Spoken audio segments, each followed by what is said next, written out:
Okay, good afternoon, folks. This is a continuation of our I Speakers series, and we invite prominent people related to information science and data science. And today we have a wonderful speaker from University of Washington in Seattle. And he's a pretty well-known guy to us because we have a pretty active exchange program and a lot of other collaboration between two schools. And Matt Saxton is currently Associate Dean for Academic Services at the University of Washington I School. And there is one thing that I know about him, that is, he's a fanatic fan of Korea. He likes Korean people, he likes Korean food, he can throw out a couple of Korean greetings, words, expressions, okay? And he's going to bring a group of students from University of Washington this summer. And some of you will get to have a chance to meet with them and work with them academically and socially. So we're pretty excited about that opportunity, and I guess that's about it. Without any further ado, I will turn it over to Dr. Saxton. Thank you.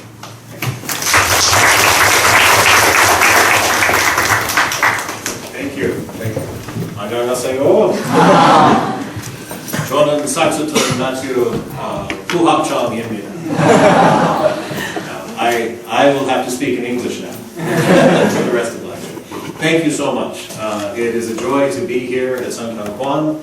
Usually I'm here in the summer, and it's very empty and very quiet, and so it's very exciting to be here with classes in session and to have this opportunity. So thank you.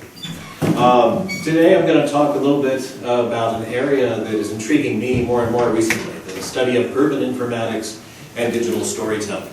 And so how we share our lives and share ourselves with one another, and what that means for the structure of the cities and societies that we live in. First I want to say just a few words about my career, and then I'll launch into today's topics. Briefly, before I became a professor, I worked in libraries and industry for about 10 years or so. And my very, very first job that I applied for was to work in a special collections at my college library.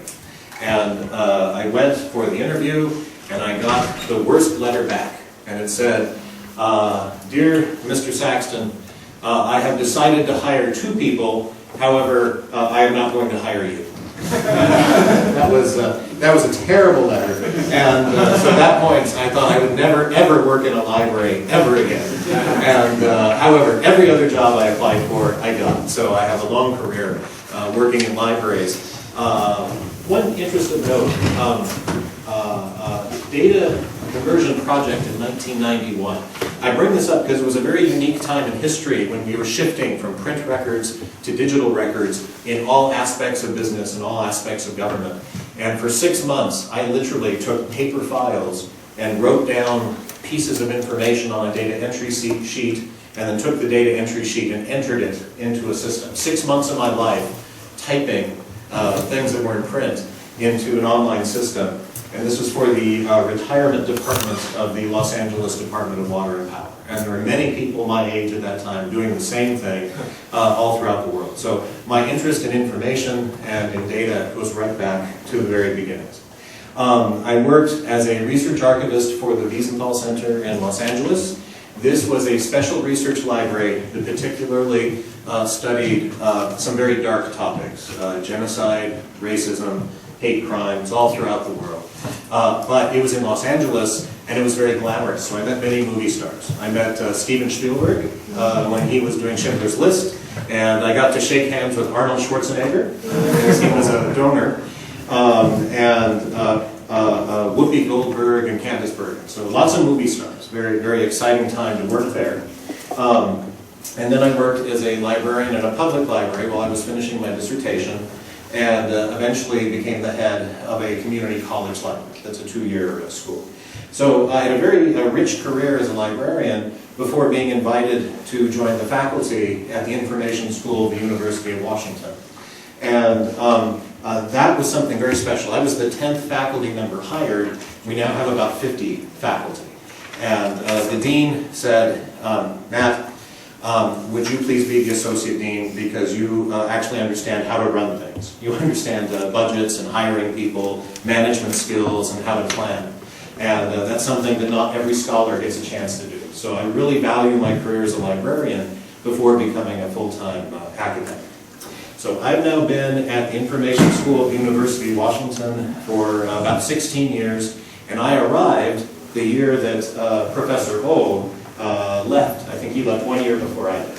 But Professor O was instrumental in creating the school that wanted to hire me. So Sam, thank you so much.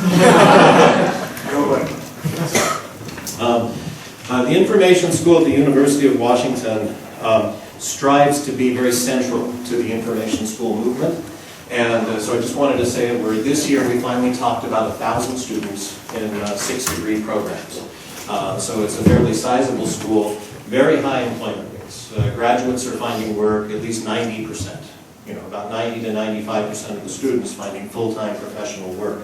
If any of you are considering further graduate study, please go to our website and look at the University of Washington. We would love to see your application. And we always have a large number of Korean students attend.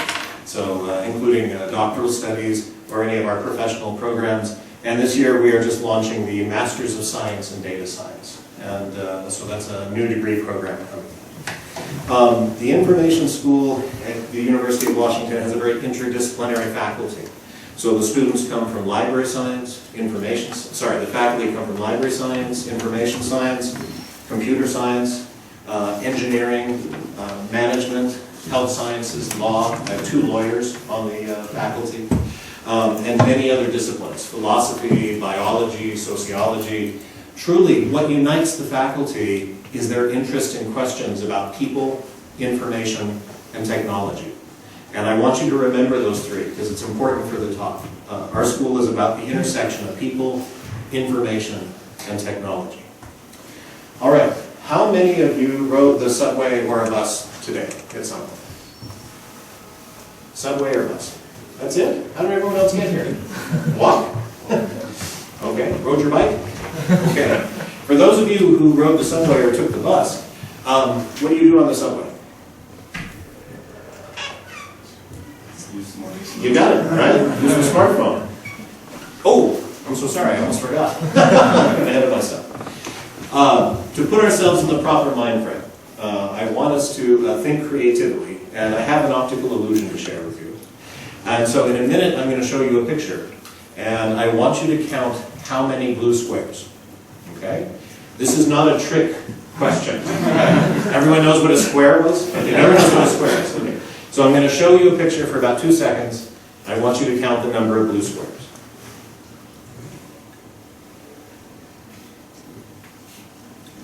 Okay. How many blue squares were there? 3. Some. Okay? Right? Okay. 3 squares. Good. Okay, that's very good. But I have a second question. How many yellow circles were there? 4. Someone said 4. Someone said 5. How many? Not sure. How many yellow circles? How many say 5? How many say 4? How many don't say? Not sure. Okay, you want to take another look? Who said 5? All right. There were 5 yellow circles. So there were more yellow circles. They're bigger than the squares, and they're very bright yellow. The squares are smaller and they're a dark color. The way this illusion works is I focused your attention on a particular task, and you completed the task very well, but it made you blind to everything else that was in the image. And today, as we talk about storytelling and photo sharing, I think it's very important how do we think creatively and openly so that we don't blind ourselves. When we work with systems, we are constantly constrained by the requirements of the system and the requirements of the user. And sometimes that blinds us to what we can do or what the user is actually after. Okay, so I want to go back to what I was saying about the subway. Two last questions. Think about where you feel most creative in your life and most creative in your learning. Learn to see everything that's there, not just the task that's right in front of you. All right, here's a picture of typical subway travelers. And as you said, there they are with the smartphone, okay? So we can see them. Maybe you didn't use it today. How many people use the subway or the bus regularly? Everyone has this experience? Okay. Oh, I thought everyone would raise their hand. I use the subway almost every day when I come to Seoul. Now I want you to picture this. What would the subway be like with no Wi-Fi? No Wi-Fi. Right? No Wi-Fi. What would you do? What? All right. Think of what the subway would be like with no Wi-Fi. It would be something like that, right? Okay. So certainly people are reading, but what's the difference between this group and that group? This group people are reading. They're consuming information. They're taking it in. This group, people are creating. And if you notice, the person on the far left is typing, the person next to them is listening, a little further down, a couple of people are typing. They're doing more than reading. They are creating. They are sending messages. They're creating records.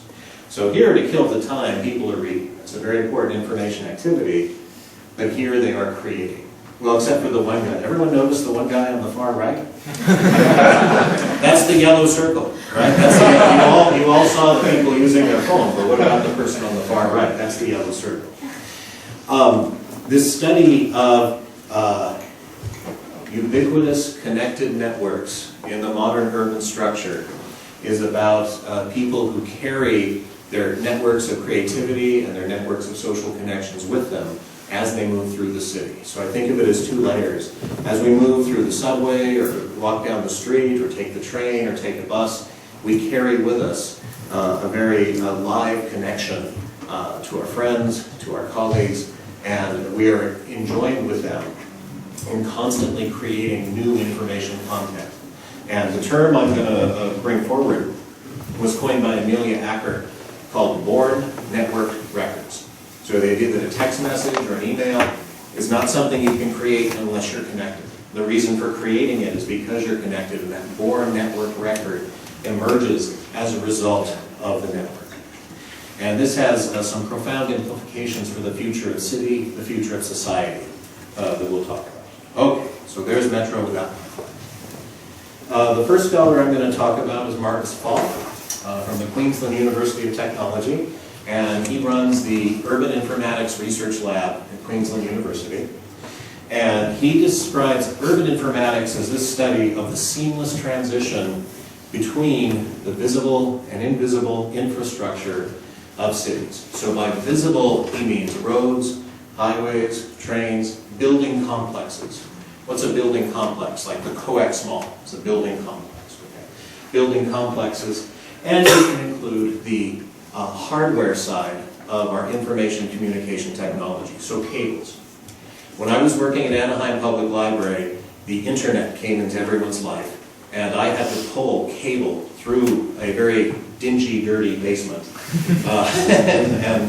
and drill holes in the floor and put the cable up through the hole in the floor in order to wire it up so the city of Anaheim could have internet. So that's the visible infrastructure. The invisible infrastructure is that device that you carry. So it's that cell phone or that tablet or whatever it is you're using. Sometimes you're consuming information, sometimes you're creating information. That's the invisible infrastructure. And so we're going to see how both those ties play in shaping the modern urban environment. He further describes urban informatics as the intersection of people, technology, and place.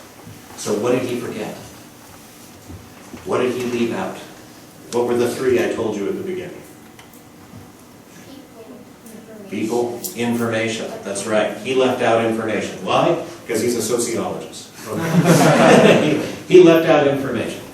For him, information is implicit. For us, it's not. For us, the information is just as important as all these other dimensions. So that's the fourth one that I add to his three. So it's people, information, technology, and then the dimension of place. And this plays into design, essentially. Okay? So, urban informatics. Now, the second scholar I want to introduce to help set the stage is Manuel Castells. How many of you have read anything by Manuel Castells or heard of Manuel Castells? Okay, he is a noted scholar, urban sociology, and so he talks about the impact of information networks on the design of the modern city. So some of the things that he notes. Increased urbanization is something that he's witnessed through his career and witnessed over the past couple of centuries. In the United States, 1920 is the pivotal year, 1920. In 1920, there were more factory workers than farm workers. 1920 is when more people came to live in the city than lived out in the countryside. Another way to talk about this, so I have 2 parents, 4 grandparents, 8 great-grandparents. Of the 8 great-grandparents, 7 were born on a farm. So 7 were born on a farm. Of the 4 grandparents, only 1 was born on a farm. And then none of my parents were born on a farm. So this is in the U.S. the impact of increased urbanization, people moving to these very large cities. Dr. O and I were in the car looking up things the other day, and we looked up the largest metropolitan areas in the world, and according to Wikipedia, Seoul is the 2nd largest urban area, meaning the city and all the urban area around it. What's number 1? Tokyo. Tokyo. New York is number 11. Number 11. So just for trivia, it was Tokyo, Seoul, Shanghai. Those were the top 3 urban areas. So he says, given increased urbanization, how do you manage that? It's not just about physical infrastructure, but information infrastructure. So large cities of this type are only made possible through advanced information and communication technology. And what this allows you to do is concentrate a lot of people in one place, but then also decentralize the social and human connections between them. And a way to think about this is that I live in a neighborhood, and I know who my immediate neighbors are, but I don't do anything with them. Okay, I don't go out to eat. We don't go out to a show. We see each other in the morning. We say hello. If something happens in the neighborhood, we may talk. But the people I hang out with are the people I work with, or go to school with, or go to church with, or we join some sort of organization like a sports league or a community league or something like that. Those are the people that I associate with, okay? And that's what we mean by decentralization. The people I hang out with actually live all over Seattle, not in my neighborhood so much. So I don't want to paint a bad picture. We're very friendly, very friendly, but we socialize with people that aren't geographically connected to us. Okay? So that's what we mean by decentralization of community. My community is through my social tie, not through my geographic tie. The people in my neighborhood don't get together and say, "Yay, we're from North Kirkland." Yay. Okay? That's not how we identify one another. Okay, so virtual communities and physical communities develop together. Network enterprises begin to blur the lines between work and home. So I could work in the office, I can work in my house, it doesn't matter. Okay? Professor O worked at home this morning, and then he came in after traffic. So I know this because we were out very late last night. This all redefines and challenges traditional notions of individuals, community, and society. He goes on further then to say this leads to an era where there's socio-spatial change. And I want to study this change through the lens of urban informatics. So given the new built environment must incorporate ubiquitous communication devices. The subway would not be nearly as popular if there was no Wi-Fi. They had to put Wi-Fi on the subway. Okay? He expounds a few myths. Telecommuting has not led to more leisure. There was a myth that if we could telecommute, you could skip your commute, you could work at home and have more free time and more time with your family. And instead, the opposite happened. The workplace came into your house. And so instead of more leisure and more family time, suddenly you had more work. So more work, not more leisure. And as I described, a fragmented metropolis, so that my social and communication networks allow me to create endless cultural subsets. So I have a group of friends at work, I have a group of friends at this organization, I have a group of friends I play cards with, and I can keep endlessly fragmenting my communities, all of us geographically dispersed within probably an hour's driving distance or so. So, this socio-spatial change that is brought in by two factors, one is the concentration of population and the ubiquity of wireless connection. Is this going to build a more inclusive society or a more exclusive society? Okay. When I have my fragmented cultural subsets, am I connecting with more people or am I becoming more isolated? And I think that's one of the open questions that's important to us. It's particularly important to us as leaders in the information field because the companies we work for, the organizations we work for, the libraries we work in, these are all focused on trying to bring people together and make them work and create a place for information sharing in the public sphere. So, will these two trends create a more inclusive or more exclusive society?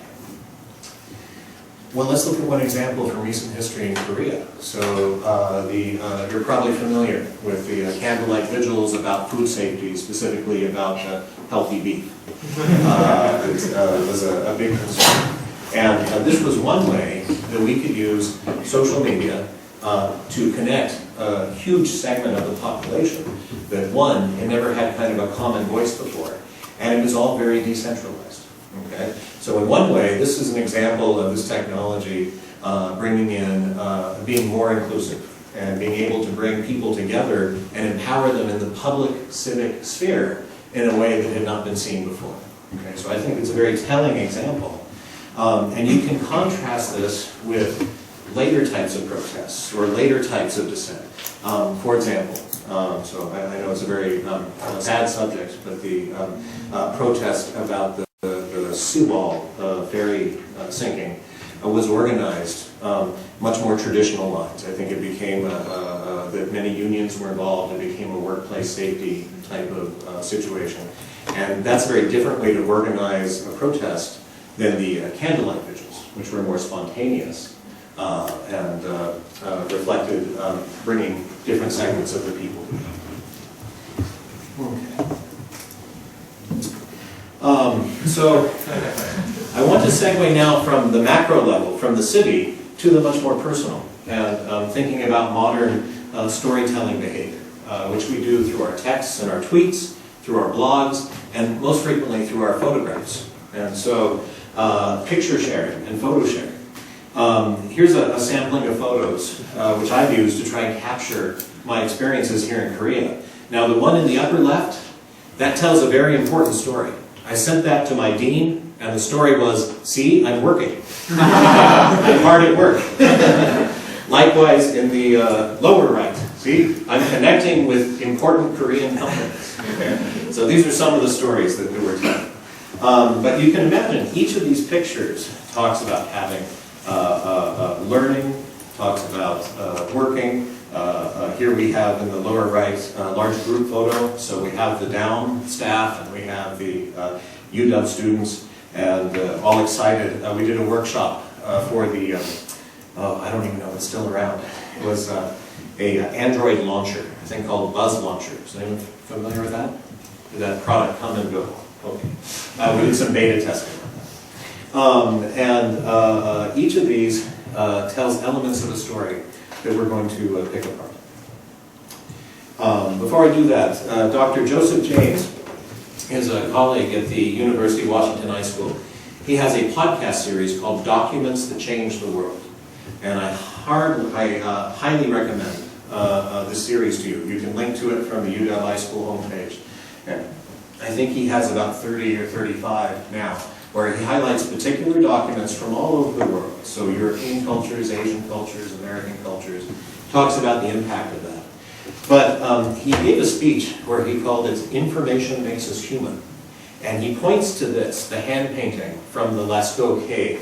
And you may be familiar with this type of art. You take, you put your hand and you put the paint in your mouth and, blow it all over, and that's what creates the outline. Okay.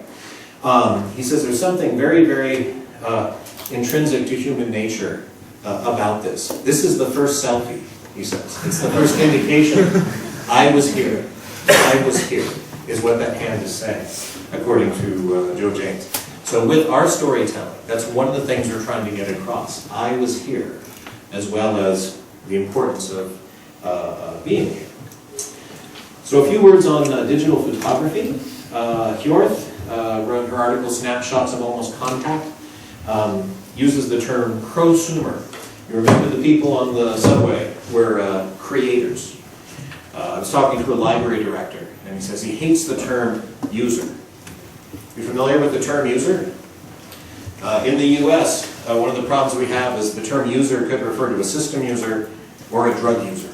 So he hates the term user. He hates that we use the same terminology. And then he hated the term reader, because reader is so passive. Reader is taking something in. He uses the term writer, artist, or creator, because he wants to think about the people he's serving as being engaged in creativity, as being creative thinkers.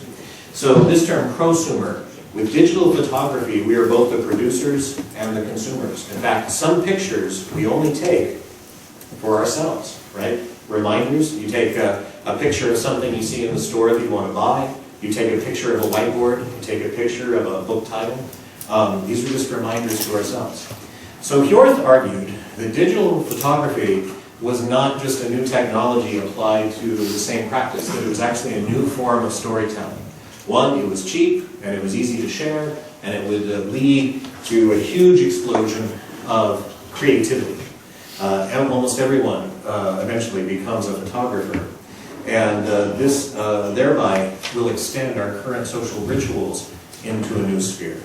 So we can take a look at some of the things she was predicting.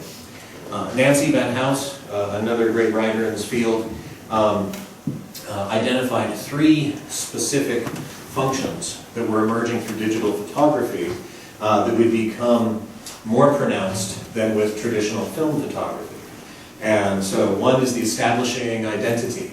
Okay. What do you say about yourself? What is it you want to project about yourself? Second, to heighten relationships, to strengthen and enhance. And third was performance, projecting who you want to be. So if we look at examples of all these, this is my I was here photo, and Professor No and I were at Saxton yesterday, and so I was able to capture him in a rare moment. So the notion of the selfie, that's our handprint on the wall, and taking pictures of one another.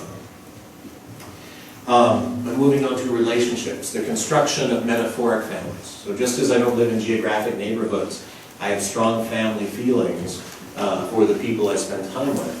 And so here are some of the tour groups, some of the student groups I've led to Korea. And on the far right, this is my iSchool family. So this is a picture we took of most of the faculty and staff at one of our annual meetings. So using photographs to reinforce the relationships that we build. Some of these are more informal, like the dinner photo is a little more informal than the one on the right, which is a very formal group photo. Americans are not as good at group photos as Koreans are, right? I said, take a photo, and everyone just kind of groups up and we click it. And when I told a group of Korean students take a photo, someone had a banner. And everyone formed 3 ranks, and the front row knelt, and everyone knew exactly what to do. So I'm training my American students now, say, okay, if you want to do a group photo, look at the Koreans, see how they do it, because they do it perfectly. Okay. So construction of family, or reinforcement of pair bonding. Okay. So on the left is Dr. Jin-Ha Lee with her daughter Ari, and we were touring Yongbok that day. And on the right is Dr. Jen Kim And the picture on the right I did not send to my dean. But I took the picture to capture the moment. We were having fish at the Jigalchi market in Busan. Or performativity. So how do you envision yourself? So I take a lot of pictures where I try to strike a very manly, tough, masculine pose. So doing something very physical, climbing mountains, flags waving in the background, etc. These are photos that I send to friends when I talk about the fun I'm having in Korea. So I realize that I'm creating a construction of self, which may or may not be true. That's how I wish to be remembered. Okay, also digital photography allows us to take thousands of photos that we otherwise wouldn't. So things like waiting to get on the bus, right? With a film camera, you would never waste a picture, taking a picture of someone waiting to get on the bus. Pictures of hotel rooms, doing daily tasks. So this fetishization of the very personal world suddenly becomes captured digitally, and then suddenly it's able to share with everyone. So this is another change that is brought on by digital storytelling. We can take this to an extreme. Have any of you read Nick Felton's Feltron report? Okay. This takes storytelling to a new height. He actually creates a very traditional annual report of his life based on the data in his phone and his email calendar. And we can take a look at what this does. Each year he produces an annual report. And this is a summary of where he spent his time for the entire year. This is the island of Manhattan where he works. And it records how many times he visited each location over the course of a year. And he's graphed it and he's mapped it with all sorts of visualization techniques. And you can see how he traveled. So he even mapped the traveling between the different locations here on the island. And he continues in this vein. On the left, this is a number of all the people he met over a year. And the upper axis, let's see, this axis right here, this is how many people were in the meeting, and this is how many times he met with someone. So these are probably close family members that he saw all the time, and these would all be people that he works with in the office, essentially. That's an awful lot of detail to share with the general world. On the right is how many photos he took. And notice this is midnight, noon, midnight. So most of these photos he took in the afternoon. And this is January, February, March, April. And so most of them are all clogged up here with a few of these dark circles showing where he took some during the evening. He took 2,801 photos in this particular year. So he's been doing this for 7 to 8 years. Okay?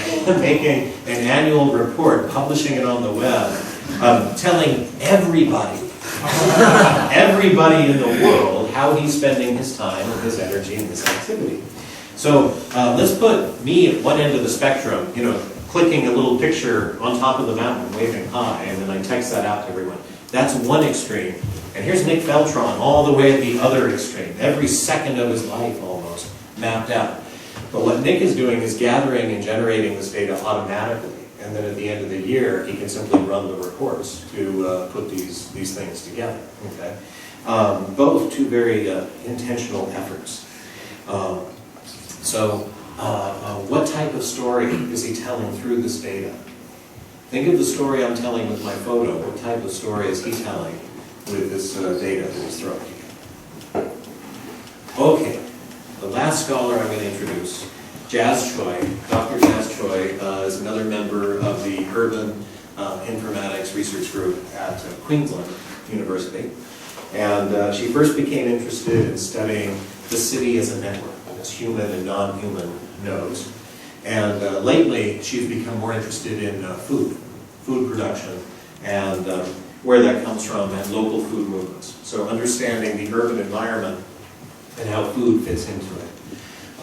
But her earlier work was looking at the impact of ubiquitous connection and how is digitally saturated culture actually created. Okay, so these were some of her questions. So let's take a look at some of her observations. She studied 3 dimensions. Now, urban informatics was people, technology, place, and technology. So the people were young adults, age 18 to 24, basically college-age students. The place was Seoul, and the technology she looked at was ubiquitous Wi-Fi. So the people, at this particular point in history, she identified as comprising a border between digital natives and digital immigrants. For myself, the networked world will always be the new world, because I lived 30 years in a world that was not networked. And so I've had to make a mental transition into how business is done today. Okay? So it will always be the new world. She's studying a group of students who are right at the border, who kind of grew up in a world that was increasingly networked and now functioned. And this is a unique time in history, because this particular age group, give it another 5 years, and there won't be a border. They'll all be digital natives. Okay, so digital immigrant, someone who comes into this networked world. Digital native, someone who grows up in it. So the group she was studying in the year 2010 was this interesting border connection. Ages 18 to 24, and for her a very pivotal event is the university exam. So she said these are all post-university exam people. She felt that was a big social boundary that had to be established. She studied 44 people, roughly half women, half men, and used ethnographic methods, encouraging them to do some journaling, keep some diaries, and then conducting interviews about their information behavior. So one thing she observed is that these folks were very comfortable with having a ubiquitous connection. And these are some quotes from the interviews. I just turn on my computer whenever I'm home, even if I don't have anything important to do. Okay? So it's like turning on the light. Turn on the light, turn on the computer. How many of you also turn on the music? No one? Oh, okay, that's too bad. You need to listen to more music. Another quote. I instinctively turn on my PC as I enter the room, and my favorite quote, I just stay online until I fall asleep. Okay? So being awake means being online. So these are some of the quotes from her study about how people continuously connect. This is a picture I took in a neighborhood near Hongdae, and it's fascinating to me because it's a very, well, it's not something you'd see in the U.S. You have a car shop, mechanic shop, next door to a coffee shop with a hairdresser above it, okay? It looks like someone's apartment on the other side. In the United States, if there was a coffee shop next to a car repair, no one would go to that coffee shop. Those two don't go together, right? The coffee shop might be across the street, but it would not be right next to each other. Likewise, the hairdresser, okay? So that was unusual. And that's a fairly big salon. It looks like 1, 2, 3 stories. So in the US, it would probably have its own building. So I took this picture because I think it shows a couple things. It shows the urban density and the idea that any shop can go anywhere. Okay? Any activity can go anywhere. And this is what Jazz Choi refers to as bomb culture, or the room culture. Another instance, I was walking one morning and I saw a shop that had closed, and the workers there were actually emptying it out. They were taking down the glass, they were opening up the front of the store, they were taking out the cupboards and the counters and everything, they were cleaning it out. I said, oh, there's a business that went out of business and they're cleaning it out. And then later that night when I got home, there were carpenters in there building. They were putting shelving in, they were starting to reconstruct it. And the next night, by the time I got home, there were painters, and the day after that, they were reopened for business. So within 48 hours, a business had gone from being closed, gutted, rebuilt, reopened, and on its way. And that wouldn't happen in the US. It would be at least 1 month. It would be at least 1 month for that type of turnaround. So this whole idea that the room is just a room, and you can put any type of business you want. You can put a mechanic shop, you can auto repair, you can put a coffee shop, you can put a hairdresser, you can put whatever you want into that room, and it doesn't have to necessarily follow any logic. Okay? I don't know, is there a logic between car repair and hairdresser? Style, fashion? This is an example of what Choi calls bomb culture, flexible functionality, and the idea of spontaneous growth. spontaneous connection. Anything can go anywhere. She talks about commercializing space, okay?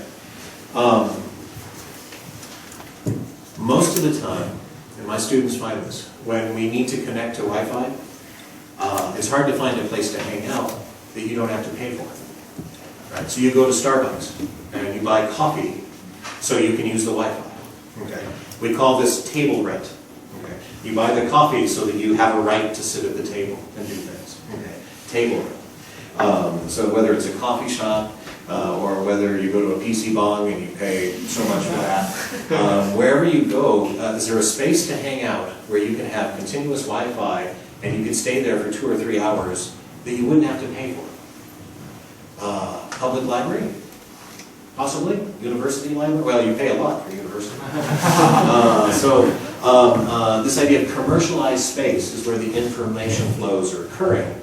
This is a contrast to urban spaces of maybe 200 years ago, where you may have had the idea of a town square or the Boston Commons, okay?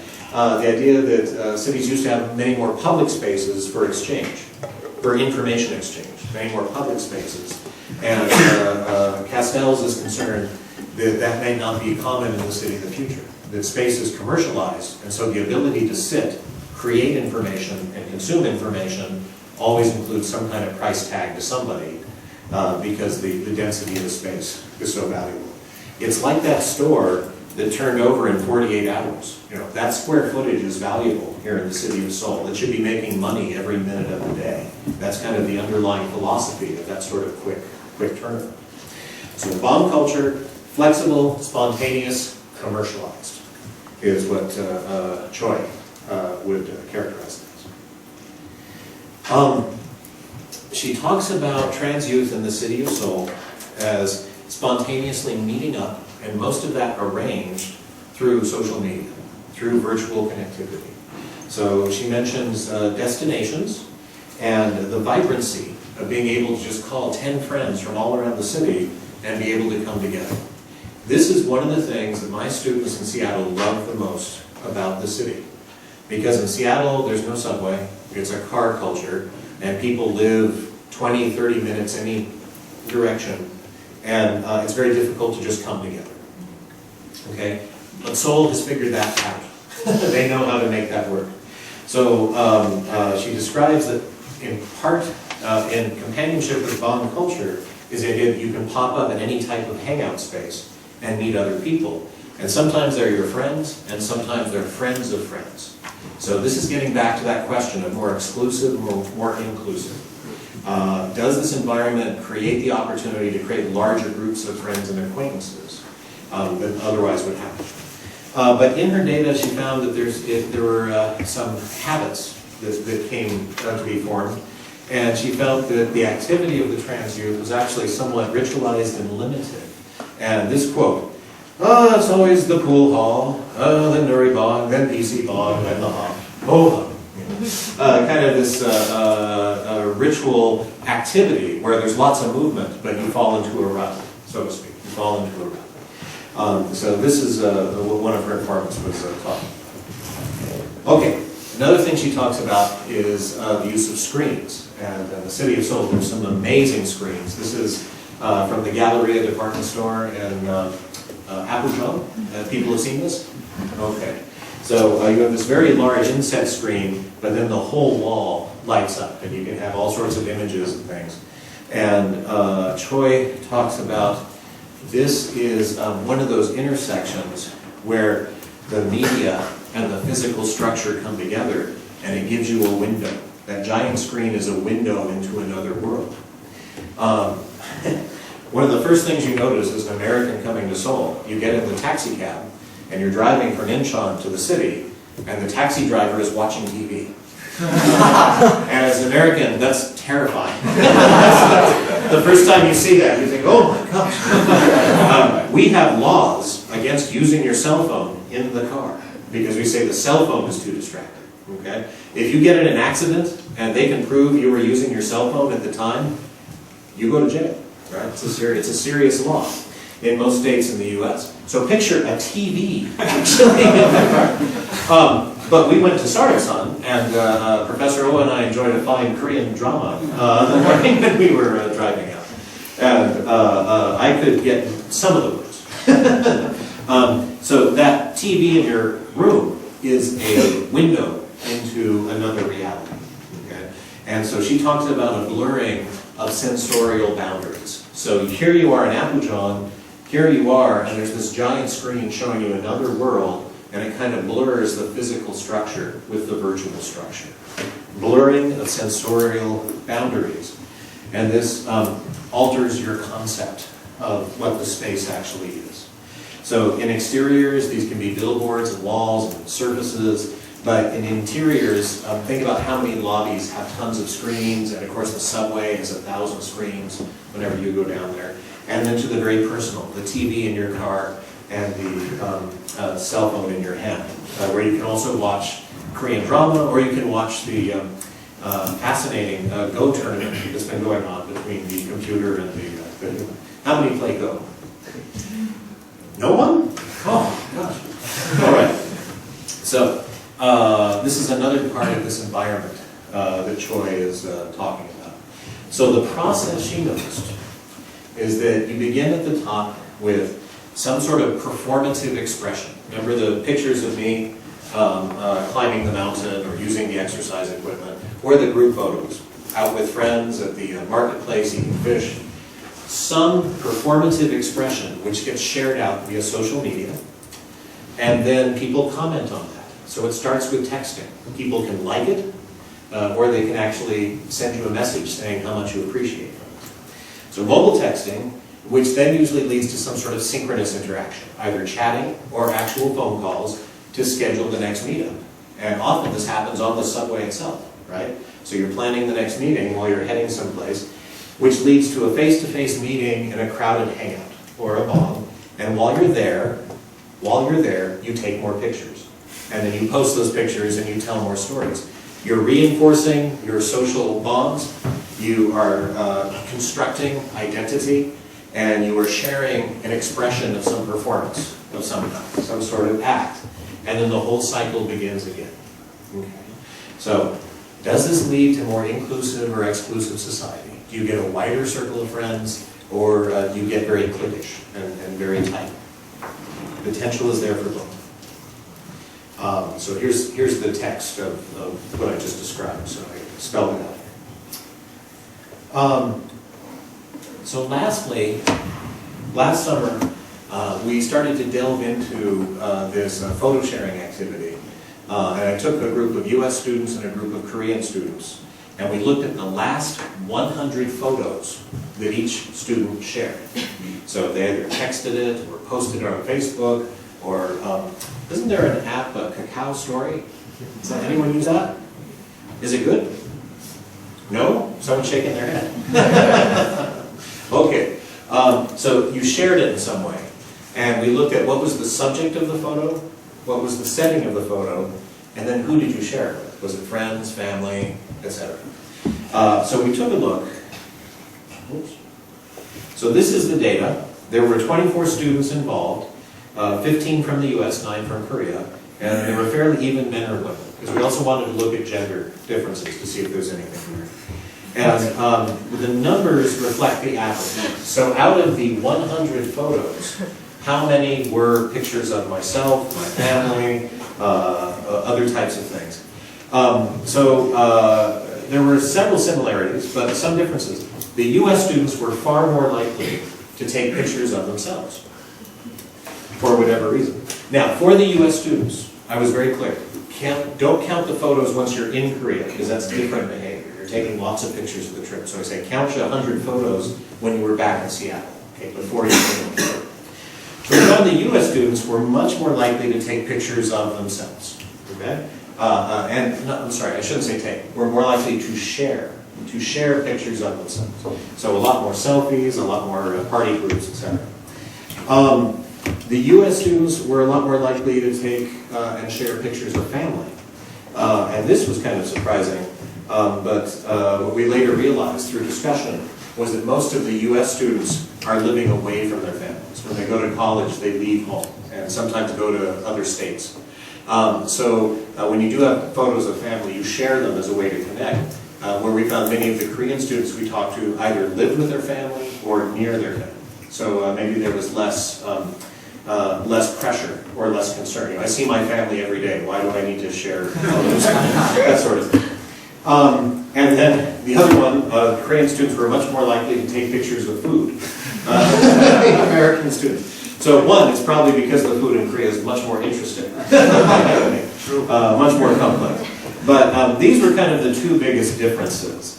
And many of the other categories, objects, even whiteboards, 5 versus 2, reminders. The Korean students were much more likely to use their phone to make reminders to themselves of one kind or another than the US students.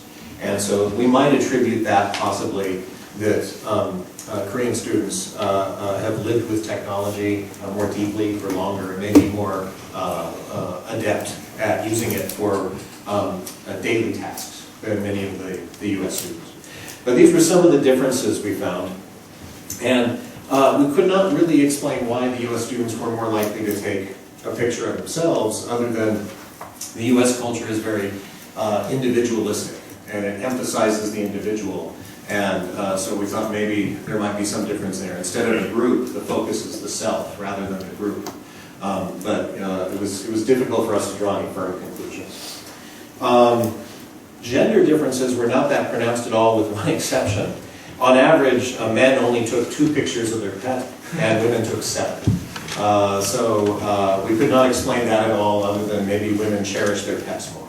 But that was the only real gender difference. So we did see there were more differences between US Korean versus men and women. Okay. Next, where are these photos taken? Where are these? When I say these photos, what I'm really saying is, where are these stories being generated? What are they about? And where are they originating?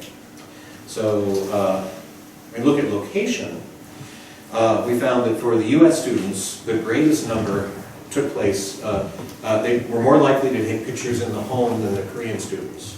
And likewise, the Korean students were much more likely to take a picture in a restaurant, bar, or cafe than the American students. There is a much more vibrant cafe culture and social culture here in Seoul among college students than there is in the US. So that was a part of the story that we see coming through there.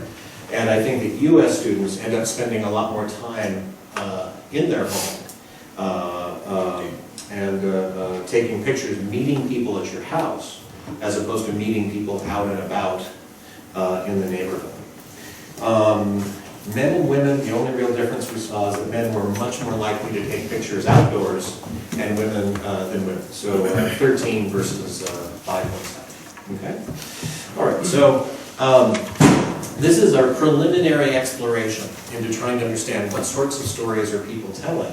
Our next question would be, what drives these differences? And we were able to posit some reasons, but we're going to do a much more extensive study this coming year, which is going to involve probably about 150 students, and it'll be several thousand photos that we're taking. All right. So, we're coming up on time, and I always like to end, it's like, well, so what? This has all been fun, but who cares? Why is this important? So, the first question, does ubiquitous connection in social media lead to the creation of more inclusive or more open communities? Okay, I think it's still a bit unclear. However, if we look at the past 10 years of behavior, I think it suggests a high potential for increasing inclusivity, but not in geographic definitions. So there's a greater chance to link up with friends and friends of friends, but it will not build a more inclusive community in terms of the neighborhood you live in. I'm still probably just going to wave hello to my neighbor every couple of days.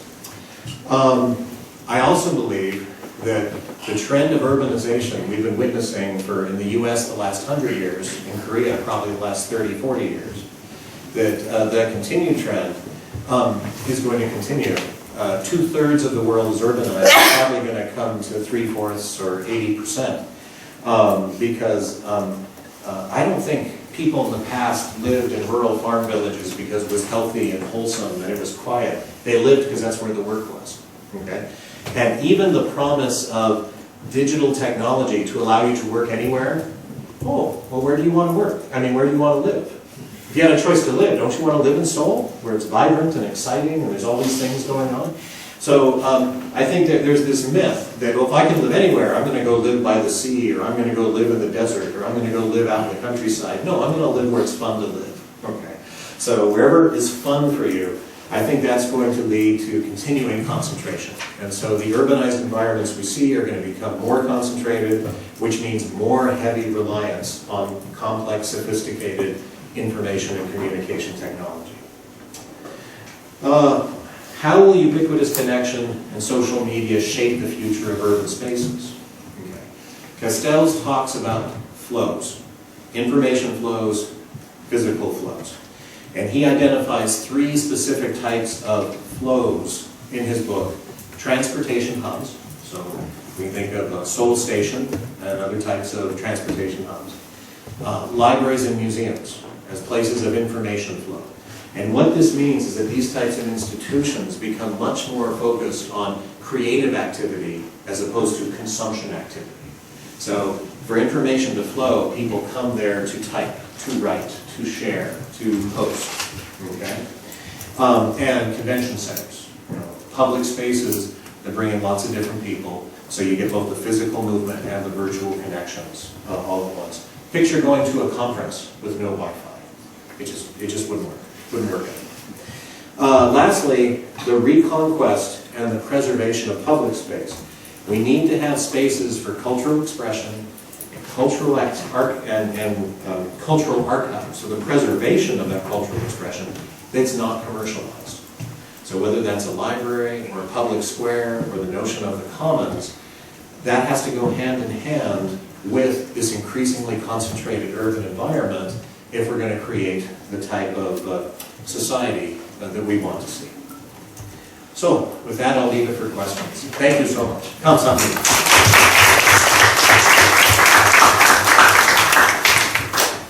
All right, I think we have a little time for questions, so I'd be very happy to answer anything about my talk, or about graduate study in the United States, or about the information school, or about hiking. Okay, any of these. Yes, sir. You talked about band culture. Do you think that the band culture, the unique culture in Korea, increases the inclusiveness of Korean communications? Compared to American students? Sure. So 2 things. My answer is yes, because it does allow for more spontaneous connection. I find, from my perspective, I understand that many Koreans live in families and homes where the rooms are multifunctional, right?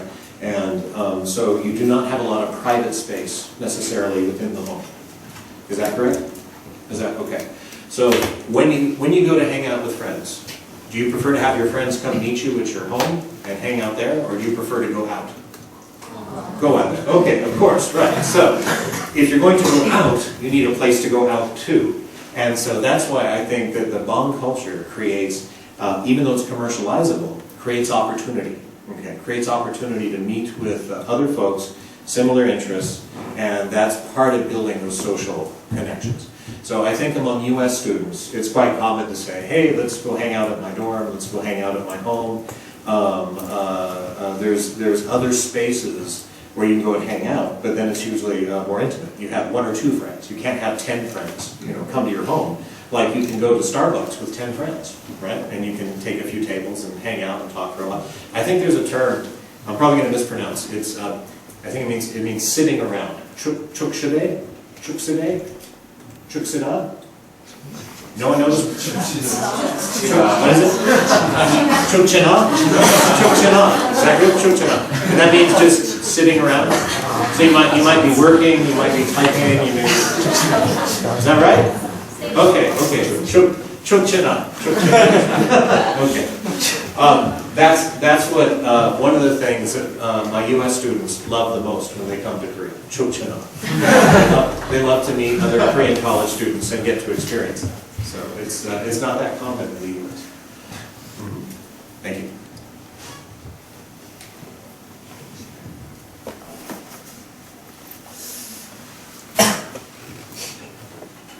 Other questions? Sir, Yes. I just have a question about the University of Washington. Can you introduce about your school? Okay. Say again, please. Can you introduce your school, I mean the University of Washington? Sure, sure. University of Washington is a major American research university. So there are about 25,000 undergraduate students and about 10,000, 15,000 graduate students and about 5,000 faculty. There are 17 colleges, and the Information School is one of the unique colleges at the University of Washington. And each college is led by a dean and its faculty. So our school has been growing incredibly fast. I was the 10th faculty member hired. We now have 50 some. So that's like adding 3 faculty a year every year for the past 15 years. The school is, in my opinion, at the center of the information school movement. So by that, I mean some high schools have a library and information science tradition. Some come from an engineering tradition. Some come from a business tradition. So if we look at lots of different high schools, you can see that their history may vary quite a bit. Schools that are at the center are those that embrace all of those traditions, regardless of their own individual history. So we have had a library and information science program at the University of Washington for 106 years. But 15 years ago, we chose to become an high school, and that means that we maintained that academic tradition, but we also added a degree in information management, and now a degree in design, and a degree in data science, and we also added an undergraduate degree. So even though we embrace the heritage of library science, and we continue that scholarship with a very powerful faculty, we also embrace all these other affiliated disciplines. What's really important is that the students and the faculty are interested in those 3 things: people, information, and technology. How do people create, share, transfer, manipulate, store, and preserve information with whatever technology they're using of the day? So that's the underlying philosophy. It is a great place to study and to work. Seattle is a very exciting city for the information industry. So you have all the software companies. I live 3 miles from the Microsoft campus and 2 miles from Google, and Intel has some offices, and then great online retailers, Amazon, and lots of other large companies, Boeing. Okay. Boeing Information Systems. If it was a separate company, it would be the 2nd largest software company in Seattle. It's huge. Yeah. Microsoft, Boeing. So a lot of our students come from Boeing, and Boeing pays a very good scholarships for them. So very, very happy to do that. But great retailers. So you all know Starbucks, and you may know REI. You know REI, the outdoor equipment, and Nordstrom's. Right. So Nordstrom's started in Seattle. So some wonderful companies, and many of my graduates go to work for them doing information architecture and taxonomy and creating metadata schema to manage all those sales, to manage all that retail. Nordstrom, do you know how many tens of thousands of pairs of shoes they sell at Nordstrom? so that part alone is a huge information problem. So the opportunities for all our students to work in libraries, to work for government, to work for corporations are vast. The face of librarianship in the United States is changing very rapidly. Okay? And the job market is changing. So I have many students who come for the Master of Library and Information Science expecting to work in a library. And by the time they leave, they get very excited about doing web publishing and information architecture and doing library-like work in lots of different settings. And more of them are getting involved in research and getting involved in the information management problems of companies that generate information. Now we have an information management degree, and these students come and they expect to become chief information officer. And they want degrees in management, they want careers in management and consulting, where they're solving information problems. They look for careers in information security. So how do you ensure the integrity of data? How do you ensure the integrity of information? And then analysis. And our most popular specialization right now is the data science specialization. So how do you do research and knowledge discovery? How do you make data work for you? Make data speak. And along with data science is our concentration in information visualization. So how do you take these vast stores of data and then present them in a way that's easy to understand very quickly? So those are our two most prominent degrees. And then, of course, I think we're one of the leading doctoral programs. So students who apply for our PhD program are funded for a period of 4 years. And you work very intimately with a professor. And when you think about doing your PhD, it's actually the mentor rather than the school, which I think is more important. So you have to look at the faculty of that school and say, who do I want to work with? Who can help me investigate the problems I want to investigate? And I always encourage people to apply to more than one school if you're thinking about doing a PhD. So we have a population of about 50 PhD students, and about 15, 16 of those are international students, meaning they come from outside the U.S. So we've had people from Europe and the Netherlands, we've had people from Latin America, we've had people from Korea and from China. So it's quite a mix, and it's a very exciting group to be a part of. And I get excited every time one of them graduates and gets hired at another university. And that means I can retire one day. So, very good. Did that answer your question? Or? Yes. Okay. So I have enjoyed it very much. And being a scholar at the University of Washington has given me many more opportunities for travel and to learn about different cultures, to make international connections. And 1 year I even got to meet An Chul-soo, who was doing a tour. So this was before he ran for president and then stopped. So, but it was very exciting to meet him 1 year. So I'm still get excited about different celebrities. Good question, thank you. And I'd be very happy to, I'll put my email, so if anyone is interested, I can connect folks with our advisors. We have sent 2 exchange students to University of Washington High School so far, and we really would like to have students from University of Washington, yes. Because otherwise this exchange program would not continue. And Professor Oh, taught at the University of Washington, although 20 years ago.